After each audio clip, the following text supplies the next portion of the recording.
It's time to continue our reading of my paper, Art and Language. And now let's take a look on the next paragraph. So, we could talk about more metaphors in music related to natural languages. Allegado, which means a heritage, for example, is a way of extending the pitch as much as you find necessary until generally a different one. Not necessarily, to create a specific feeling in your song. Tie notes do the same thing, but the first and last notes are the same.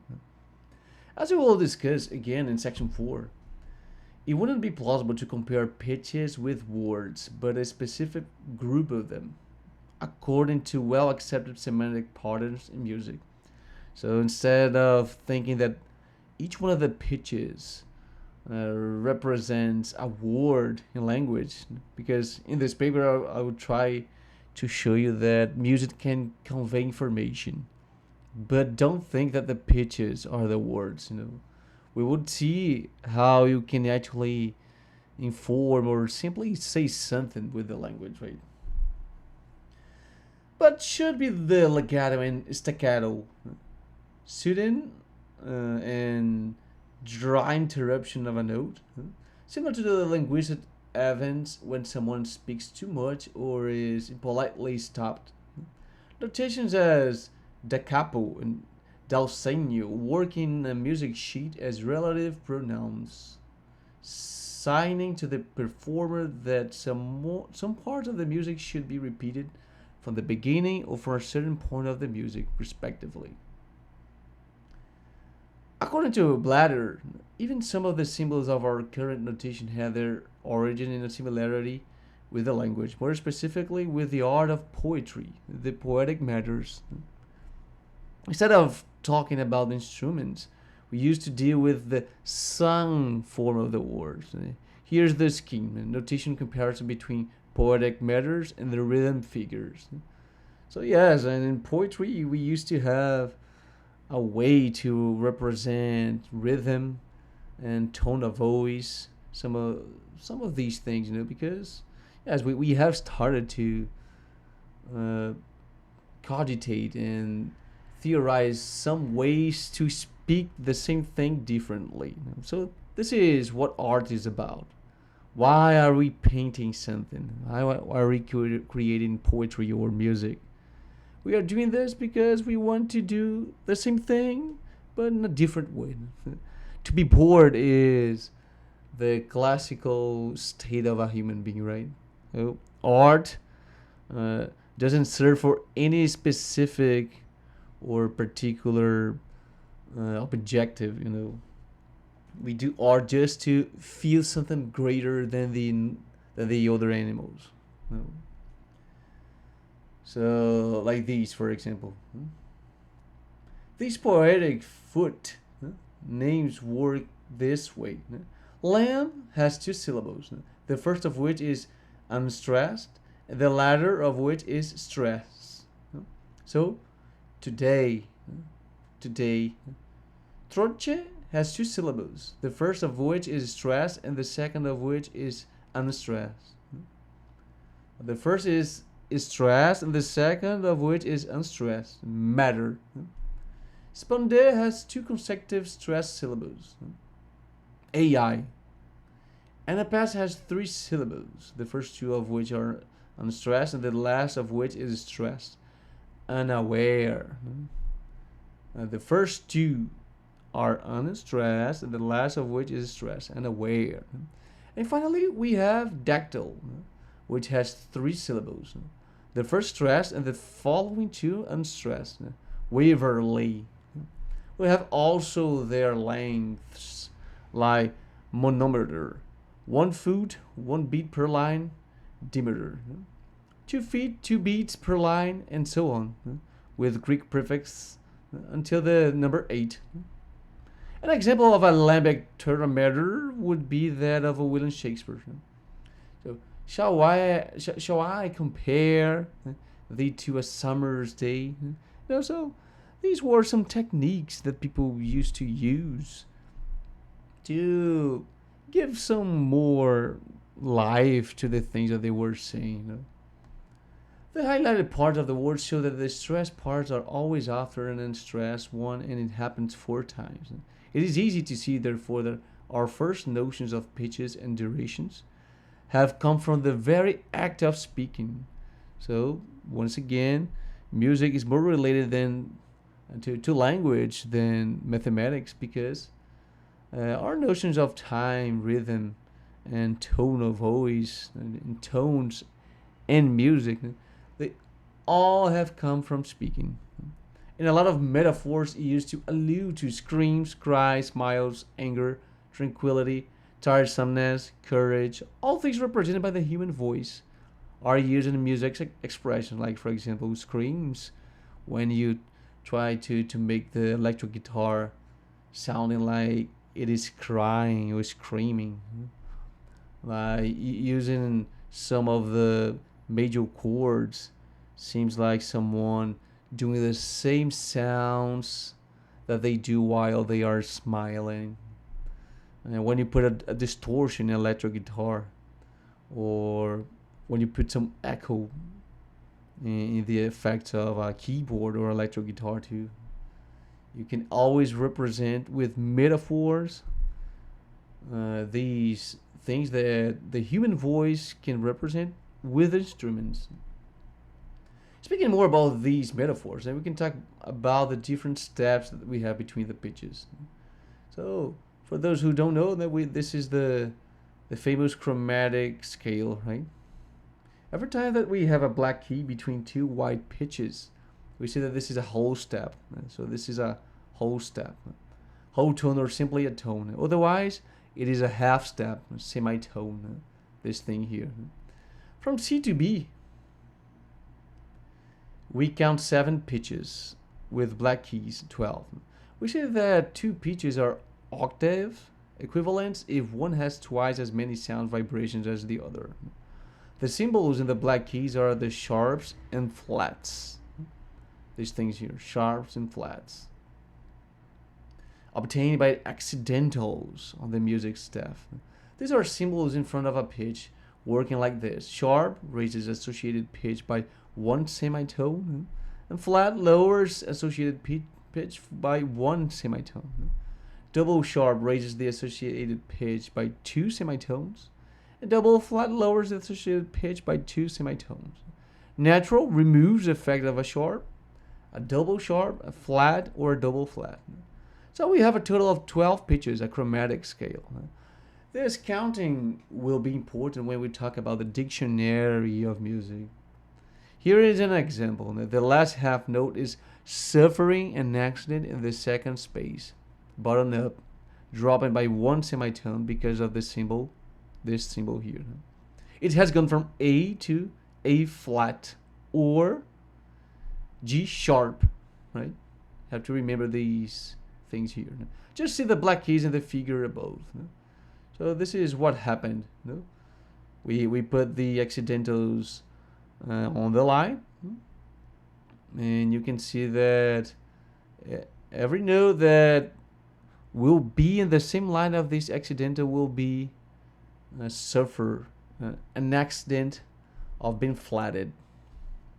But comparing this to natural language, wouldn't these accidentals be similar to when we expect a word or expression to mean something, but in the end it means another, like a misunderstanding, like a homonym, or difficult of hearing, or canceling of an implicature? Yes, and for those who don't know implicature, I will record a video about this afterwards. But all these things are things that can cause misunderstanding in a conversation. So, could we compare this misunderstanding with these accidentals? Because this is not what the music is actually saying. But in the end, it will say something different because of the accidental, despite of the symbol. In fact, in the music staff, everything is predicted by the standard symbols, but we can put at the right of the clef something to warn the hearer that a change is about to happen. Like we naturally expect to not understand someone in 100% of what one is saying. Although it doesn't make sense to compare pitches to words. and we will see why. These steps are sufficiently clear to represent that we need minimum differences in sound to create any different meanings whatsoever, not only in the word level. So all these things are being compared to language once again, because we have to establish minimum differences to start to create a semantics, right? But what about the physical interaction with the instrument? If we were really orthodox about how a piece of music should be played, and this is very important, mainly in rock bands that, for example, change their iconic guitar player, the articulations of a song are something crucial to consider. Changes in the brand of an instrument and how the performer wastes or not energy to interact with the public. If he prefers to alter some notes, improvisation, or even if he uses fingers or guitar picks to attack or release the strings, might make a band win or lose fans. So this is what we call articulations, the personality that you have when you are trying to interact with the instrument. So you, the fact that you are good or not with the instrument depends on how much personality you can put this. Sometimes it can go very wrongly, and sometimes not. This starts to make us realize something about the ontology of music and what is music in a musician in the first place. Is it the music score, a specific performance, maybe the first or the best one? Or the set of all performances, which are necessarily different from one another? Changing the tone color, what we call timbre, using different instruments or ways of playing something are not things strictly predicted by the music score, although they can actually specify the type of instruments that are performed to use. So once again, we don't have so much exactness when someone is reading a music score, because there are a lot of things that you can represent with the natural language, but it's not a good idea to do this in a music score. Actually, I don't think that they have done this because we didn't have space enough in a paper or something, but I think that they have realized that to actually play the music and make people feel what really makes the music uh, something really uh, addicting, or something really really pleasant. The type of performance, the day that the artist is doing something, the good things that have happened in his or her life might change everything in a concert, right? And these things you cannot simply put in a music score, right? Imagine in a music score, you cannot have suffered any tragedy in your life when you perform this song. It's impossible to predict this, right? But according to Bladder, the performers make many changes in tone color as a normal part of performing on their instruments without any particular notation so indicating. These subtle but expressive changes are almost never specified, and one certainly finds no commonly accepted set of terms or symbols for them. So it's impossible to predict and to formalize everything that makes music as it is, as a art manifestation. Standard notation for these effects simply does not exist. In the theory of speech acts, now, and when someone wants to perform an illocutionary act, he or she has to take into account preparatory conditions. Like, for example, for someone to fire a worker for a company, declaring this worker as a fired, one must have the proper authority for doing so. So without this authority, you cannot fire anyone. Can we compare the differences in music articulations with those preparatory conditions? When a performer changes an electric guitar with six for one with seven strings, isn't he or she preparing him or herself in the public to a new type of stronger and heavier song? So if you put a electric guitar with seven strings, you are preparing your public. You are saying, "Hey, be ready because now I'm about to play a heavier song." So this is a preparatory condition, right? People are seeing that you have changed the things that you have to convey an information, even with a music instrument, without saying any word whatsoever. Even when they change their clothes or start to use a new accessory, aren't they gathering information for their interlocutor to understand that they are up to something else in the performance? Surprising someone with new techniques during a live performance of a familiar song is an act of showing that the musician is prepared for giving us an unseen perspective of the song. That might divide people's opinion, by the way. Blair completes. Indications of tone quality are frequently limited to the specifying of particular instruments or specific voice qualities. The indication to use or remove mutes, add or remove vibrato, pluck or bow the strings, and so on provide changes in the tone color. In the last 100 years, composers have called for electronic and mechanical devices, altered vowels, and consonant and alternative bowing, tapping and plucking locations to expand the range of tone colors. So tone colors are things very subjective and related to the artist performing. And those things cannot be put in a music score. So is music that exact as you used to think? In harmony, often referred as the vertical study of the music, we deal with the consecutive combination of sounds. Harmony is the consecutive combination of sounds. The vertical. Differently from melody, which we deal with pitches one after another. So melody is and harmony are pitches at the same time. Thus horizontal. We need to analyze which notes are acoustically fit to another one. Once again, we deal with metaphors. Now saying that consonant combinations are pleasant to the ears, while dissonant are not. It is really incredible how we have reached this dimension of pleasure in a combination of sounds. These sounds are not for themselves conscious. No, of course. They don't have any compromise or reason to make us happy or not. However, it is natural for us to always do this personification, gaining less abstractness and transforming the process in a more linguistic human way.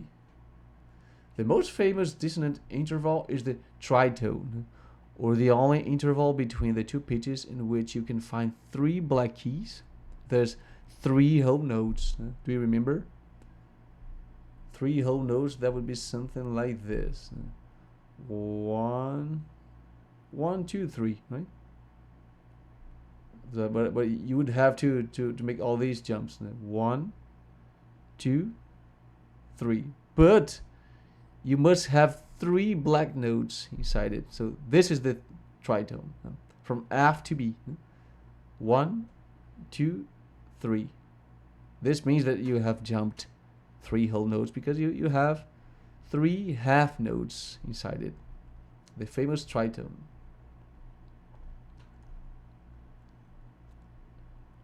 That is the FB interval. See the keyboard figure above. It has been called as Diabolos in Musica, devil in music or devilish music, because how F and B sound together in or in a sequence isn't pleasant, creating an unsettling feeling of chaos, disorder, and despair. This dissonant effect has been avoided and prohibited for years by the Catholic Church in the modern times. The heavy metal, also a metaphor, you will realize that the name that we put on these music genres are all metaphors too. Now we are always depending on natural language, even to determine the so-called exact theory of music theory. The band Black Sabbath has used this interval by purpose to provoke the Christ believers in a song called as the same name of the band in 1970. So is there a science for music theory? We just have seen the philosophy, but is there a science? Wilkerson tries to develop a true music theory in his Harmony Explained, putting this time a lot of scientific and computational justification for all things.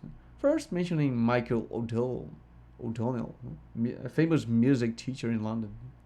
And closing the argument about this matter, he says in section 4.4, I think that most music theory as taught in music departments is intended more as a development of descriptive terminology and notation than as an explanatory theory. I think that a lot of humanists don't understand the difference between description and explanation. Aiming to that. But what makes me angry is that music teachers did not even mention that there is a whole science of the perceptions of sound. And if you would like to know how it really works, then you should talk to them. They basically lie by omission, which is how it ended up taking me several decades to figure all this out. Because it's pretty clear that when you start to listen to music and you ask your teachers why these things are that way, they're not scientists of acoustics. And of course, they don't have this philosophy that we are developing right now. That this is something new. So they would just say to you, just accept this theory and replicate it. However, this attempt fails in two dimensions. The music theory that we have nowadays, which is practically the same during centuries. Actually, as I have mentioned before, we have 3,200 years of music history because the first music score had basically the same patterns and rules that we see. So we have symbols to represent time. They are separated by mysterious pause. They are put from left to right in a melodic structure, in a harmonic structure. Of course, that harmony has come, as we know nowadays, like centuries after. But the theory 3,200 years ago was the same thing, basically. You can search on YouTube the first music score and Google too. So,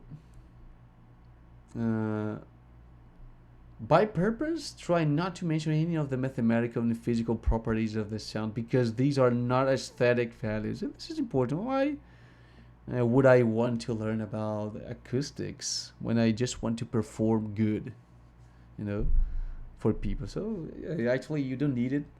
But for people like us who want to understand all the theory behind it, it's important. The big difference between art and science is that we make art to feel something while it is executed. Although we can observe some science in it, this is not the primary objective. So we don't do music to understand it.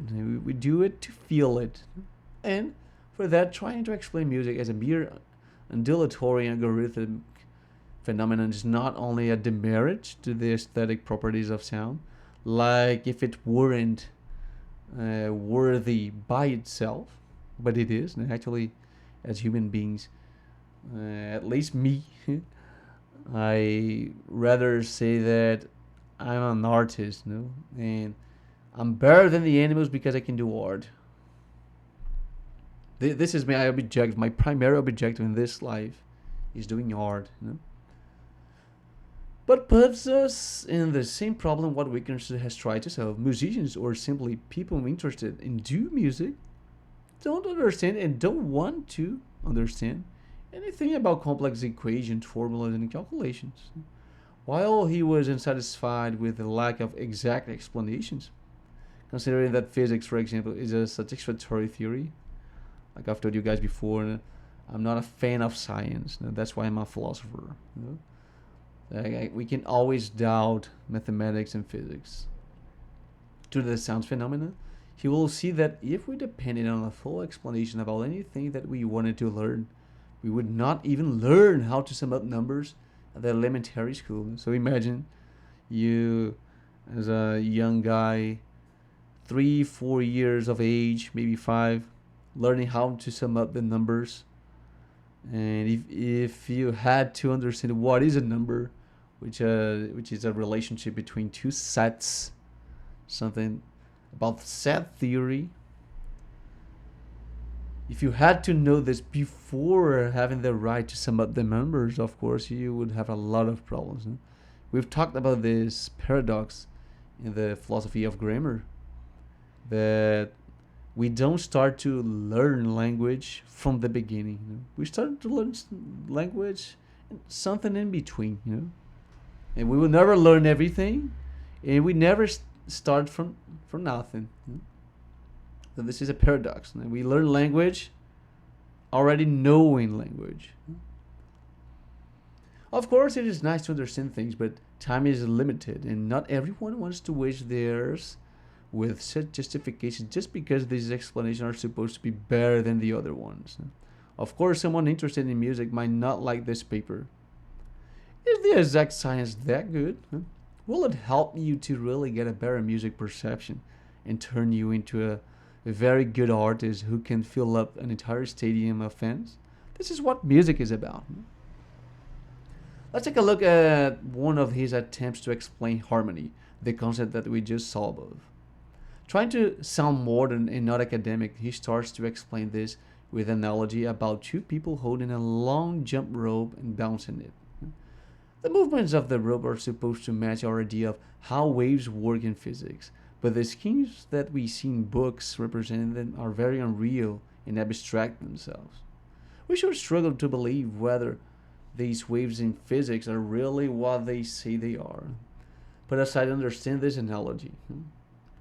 So the concept of atoms, of waves, of light, everything is metaphorical and kind of representational already. These things don't represent the reality itself.